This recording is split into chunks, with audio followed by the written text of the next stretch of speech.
Regular గా ఉండే chips కాకుండా కార్పొరేట్ స్టైల్లో ఒక చిప్స్ ప్యాకెట్ తయారు చేసి మార్కెట్ లో రిలీజ్ చేయాలని కనుక్కున్న కంపెనీ ఈ కంపెనీ అండి.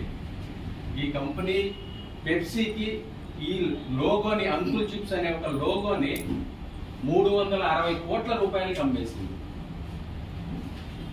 అంటే ఈ బ్రాండ్ వాల్యూ ఒక్కదే కొట్టి పేరును 360 కోట్ల రూపాయలకి అమ్మేసిన కంపెనీ ఇది. సో దీని తర్వాత నేను కాల్గేట్ పామలివ్ అనే కంపెనీలో జాయిన్ అవ్వడం జరిగింది. ఇది కూడా 150 దేశాల్లో ఉన్న కంపెనీ. మీకు తెలిసే ఉంటుంది, కాల్గేట్ అనగానే అందరికీ కూడా ఫస్ట్ నుంచి మనకి పేస్ట్ అనగానే కాల్గేట్, బ్రష్ అనగానే కాల్గేట్ అని ఉంటుంది. అలాంటి కంపెనీలో నేను ఒక టెరిటరీ మేనేజర్ గా వర్క్ చేయడం జరిగింది. టెరిటరీ మేనేజర్ అంటే ఒక డిస్ట్రిక్ట్ ఇస్తారు, ఆ డిస్ట్రిక్ట్ లో ఆ కంపెనీకి సంబంధించిన యాక్టివిటీస్ అన్ని కూడా హ్యాండిల్ చేయాల్సి ఉంటుంది. డిస్ట్రిబ్యూటర్ని అపాయింట్ చేయడం, రీటైలర్లని సెలెక్ట్ చేసుకోవడం, బీట్ ప్లాన్ చేయడం, ఆ బీట్కి సేల్స్ మెన్స్ ని టార్గెట్ ఇవ్వడం, ఆ టార్గెట్ అచీవ్మెంట్ అయ్యేటట్లుగా చేయడం, వాళ్ళకి ఇన్సెంటివ్లు ఇప్పించడం, నా డిస్ట్రిబ్యూటర్ టార్గెట్ అచీవ్ చేయడం, డిస్ట్రిబ్యూటర్కి ఫైనాన్షియల్ వర్కౌట్ చేయించడం అనేది ఒక టెరిటరీ మేనేజర్గా ఒక జిల్లాకు సంబంధించినంత వరకు నేను ఒక కలెక్టర్గా ఉండాల్సిన అవసరం ఉండేది. సో ఆ వర్క్ చేసుకుంటూ ఉండేవాడిని. దీన్ని 2004 నుంచి 2007 వరకు చేస్తున్నానండి. 2007లో నేను భారతీ ఎయిర్టెల్ అనే ఒక కంపెనీలో జాయిన్ అయ్యాను. భారతీ ఎయిర్టెల్ అంటే ఇది ఒక టెలికాం కంపెనీ. మీరందరూ సిమ్లు వాడుతూ ఉన్నారు కదా. సో ఆ సిమ్లు వాడే వాటిలో ఎయిర్టెల్ సిమ్లు కూడా ఉంటాయి చాలా మంది దగ్గర. ఆ ఎయిర్టెల్ ఒరిజినల్ పేరు భారతీ ఎయిర్టెల్ అండి. ఇది ఈ భారతీ ఎయిర్టెల్ లో నేను 2007 సంవత్సరం నుంచి 2012 సంవత్సరం వరకు కూడా వివిధ జిల్లాల్లో మేనేజర్ గా వర్క్ చేయడం జరిగింది. 2012 సంవత్సరం తర్వాత 2013 సంవత్సరంలో నేను ఒకరి కింద ఉద్యోగం చేయడం ఏంటి, నేను కొంతమందికి ఉద్యోగం ఇవ్వాలి అనే ఉద్దేశంతో 2013 సంవత్సరంలో భారతీయ ఎయిర్టెల్ కి నేను రిజైన్ చేసేసి అదే కంపెనీలో ఉన్న ఒక పాలసీని తీసుకొని నేను డిస్ట్రిబ్యూటర్ గా అపాయింట్ అవ్వడం జరిగింది. ఇక్కడ ఎంప్లాయీగా ఉన్న వాడినల్లా 2013 సంవత్సరంలో నేను డిస్ట్రిబ్యూటర్ గా బిజినెస్ స్టార్ట్ చేశాను. దీంట్లో ఈ డిస్ట్రిబ్యూషన్ బిజినెస్ లో ఇక్కడ వరకు నేను చేస్తున్న పనికి ఇక్కడ చేసే పనికి చాలా తేడా ఉందండి.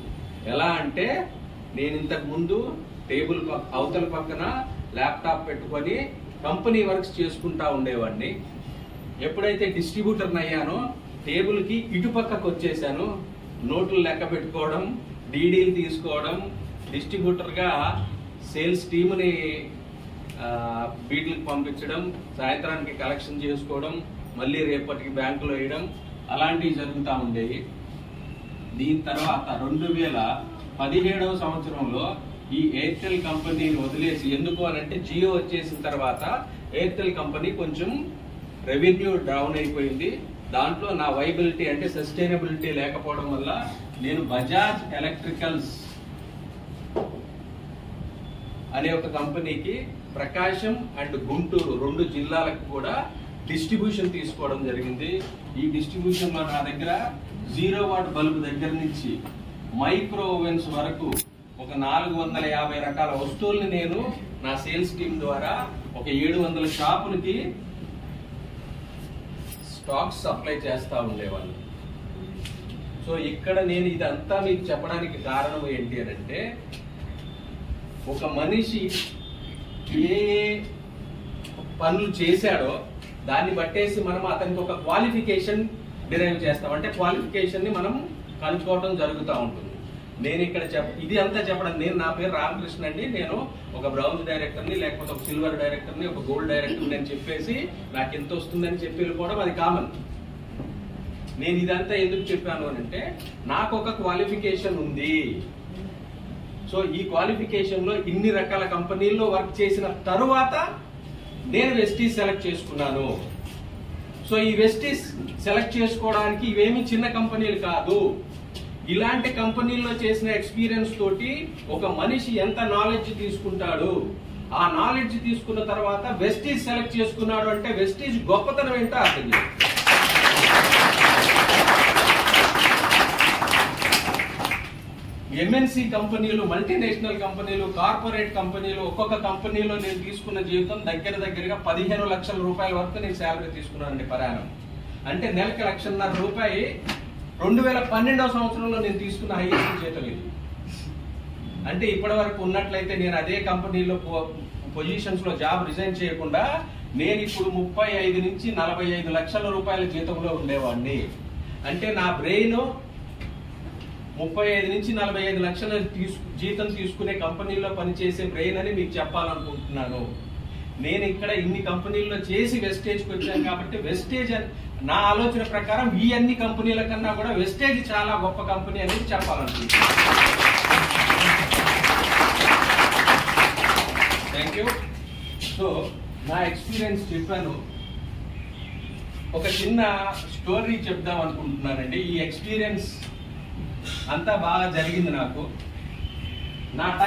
నా పీక్ టైం అంటే నా జీవితంలో 1999 నుంచి 2024 వరకు 25 సంవత్సరాల నా జీవితాన్ని కంపెనీలకు అన్నిటికీ ఇచ్చేసా. నేను సంపాదించుకున్నంతా తీసుకెళ్లి వ్యాపారంలో పెట్టేశాను. అది ఎక్కడికో వెళ్ళిపోయింది, మళ్ళీ నాకు తిరిగి వచ్చే పరిస్థితి లేదు. కానీ వెస్టేజ్ లో నాకు అలా వెళ్ళిపోతుందనే బాధ లేదు. ఎందుకంటే నేను ఇక్కడేం పెట్టట్లా, ఇక్కడ నేను రూపాయి కూడా పెట్టడంలా. ఇక్కడ నేను 25 సంవత్సరాలు పోగొట్టుకున్నాను.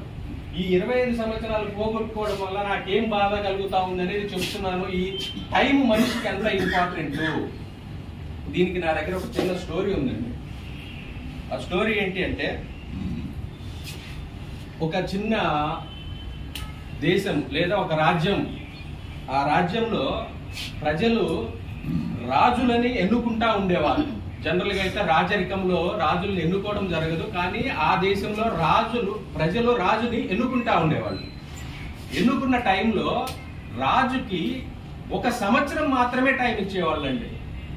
అంటే ఆ రాజుగారు ఆ ప్రజలను పరిపాలించడానికి 1 సంవత్సరమే టైం ఇచ్చేవారు. టైం గురించి మాట్లాడుతున్నాను కాబట్టి నేను మీకు ఈ స్టోరీ చెప్తా ఉన్నాను. 1 సంవత్సరంలో ప్రతి రాజు కూడా మారిపోవాలి.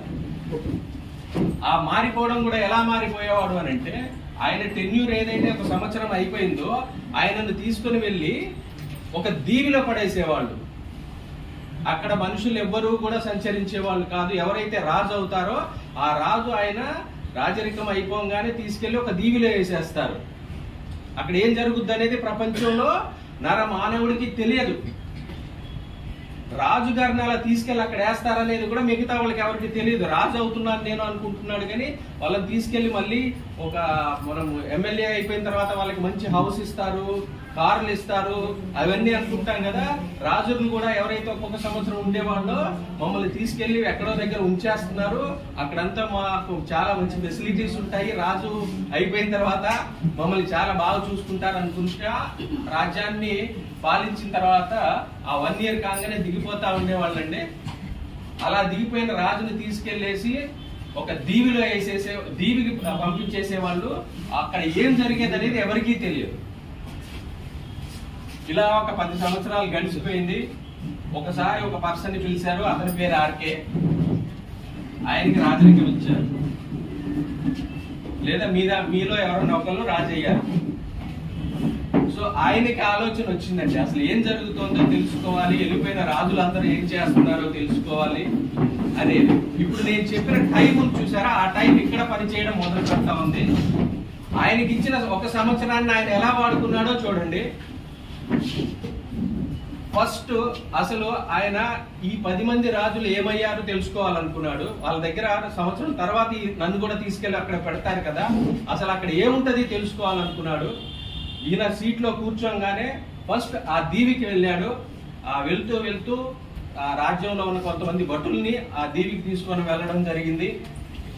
అక్కడ ఆయన చూసిన దృశ్యాలను బట్టేసి, ఒకసారి రాజుగా చేసిన వాడికి తర్వాత మృత్యువే, ఇంకా అతనికి జీవితం లేదు, ఆయనని తీసుకెళ్లి ఆ దీవిలో వేస్తున్నారు అని అంటే అక్కడ ఉన్న క్రూరముఖాలు ఆ రాజుల్ని ఎవరైతే మనుషుల్ని వేస్తున్నారో వాళ్ళని చంపేసి తినేస్తున్నాయి. వాళ్ళు ఎవరు కూడా మళ్ళీ వెనక్కి రావటం లేదు.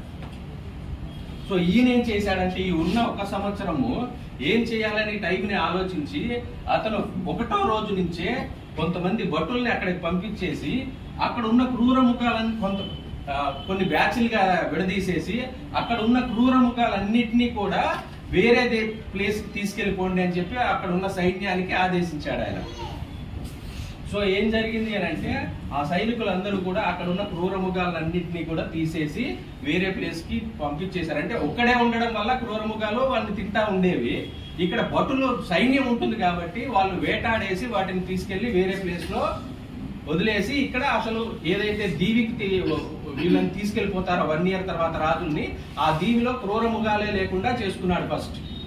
సెకండ్ థింగ్ ఇంకొక బ్యాచ్ ని పెట్టేసి ఆ బ్యాచ్ తోటి ఆ దీవిలో కొంతమంది మనుషులు ఉండడానికి కొన్ని రకాల ఇల్లులు, పంటలు, తోటలు అవన్నీ పెంచిపించాడండి. ఏవైతే ఒక మనిషి అక్కడికి వెళ్ళి ఉండడానికి అవసరమైన ఇవి ఉంటాయో, స్థితులు ఉంటాయో వాటిని అక్కడ కల్పించడం జరిగింది. అలా ఆయన కూడా 1 సంవత్సరం తర్వాత మళ్ళీ అక్కడ ఏం జరుగుతుంది అనేది మిగతా వాళ్ళందరికీ కూడా కొంచెం ఇన్ఫర్మేషన్ వచ్చేసింది. ఇన్ఫర్మేషన్ వచ్చిన తర్వాత ఈ రాజును తీసుకెళ్లి ఆ దీవిలో పడేయడానికి టైం వచ్చేసింది. సో ఈయన తీసుకెళ్తా ఉన్నారు, ఈయనేమో ఆనందంగా నవ్వుకుంటా వెళ్తా ఉన్నాడు. కానీ ప్రజలందరూ అనుకుంటున్నారు ఈయనేంట ఇంతకు ముందు రాజులందరూ వెళ్ళిపోయిన వాళ్ళు ఎవరు తిరిగి రాలేదని తెలిసి కూడా నవ్వుకుంటా వెళ్తా ఉన్నాడు, ఈయనకి ఏమైనా పిచ్చి పట్టిందా అని అనుకున్నారు. సో చివరికి ఆఖరికి ఈయనకు కూడా మిగతా రాజులుగానే ఆ దీవికి తీసుకెళ్లడం జరిగింది. దీవికి తీసుకెళ్లిన తర్వాత ఆయన ఆ ప్లేస్కి వెళ్ళేటప్పటికి అక్కడ అందరూ కూడా ప్రజలు ఉండేటట్లుగా వసతులు వచ్చేసాయి. కొంతమంది ప్రజల్ని కూడా ఇక్కడి నుంచి తీసుకెళ్లి అక్కడ ఉంచడం జరిగింది అన్నమాట.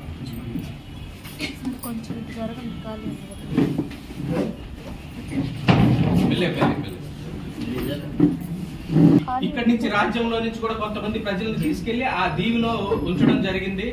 సో అక్కడ కూడా ప్రజలు తయారయ్యారు, ఇక్కడ కూడా ప్రజలు కొంతమంది ఉన్నారు.